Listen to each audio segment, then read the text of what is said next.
మీటింగ్లకు వెళ్తే బ్యాండేజ్ వేసుకోవాలా, చేతులు కట్టేసుకో ఉండాలి, మళ్ళీ ఒకవేళ మా చేతులు ఏదైనా అవుతాయో అని అవి కూడా చెప్తే దానికి కూడా ఒక ప్రోటోకాల్స్ ఇస్తే ఈ విధంగా నడుచుకోవాలి మీరు, ఈ విధంగా నడవాలి మీరు అని ఇస్తే అవి కూడా నడుచుకుంటాం. ఎందుకంటే ఈ ప్రభుత్వం అలా ఉంది. మరి ఇంకా లాస్ట్కి ఏ స్థాయికి దిగజారిపోయారు, ఎందుకంటే నేను చెప్పాల్సిన అవసరం లేదు.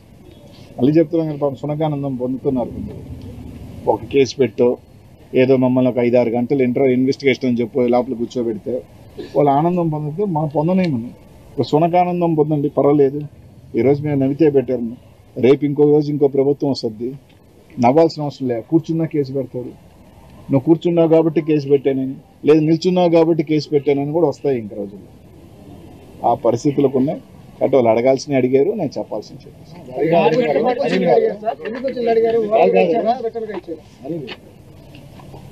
మాట్లాడిన ఆయన 3 గంటలు చేశారు, మీరు చెప్పారు. నవ్విన ఆయన 6 గంటలు చేశారు. నవ్వులో 6 గంటలు విచారించేది ఏముంది, ఏం చేశారు లోపల మీరు? 36 క్వశ్చన్లు అడిగారు. 36 క్వశ్చన్లు 6 గంటలు పడుతుంది. 36 క్వశ్చన్లు అడిగారు.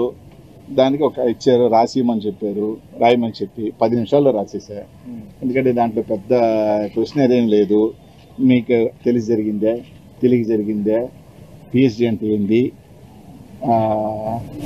మౌంట్ లోడ్లో పీజీ ఉందే, పిహెచ్డి ఉందే, ఇంకో దగ్గర పిహెచ్డి ఉందే, రేణుగుంటలో పిహెచ్డి ఉందే, ఇట్లాంటివన్నీ అడిగారు.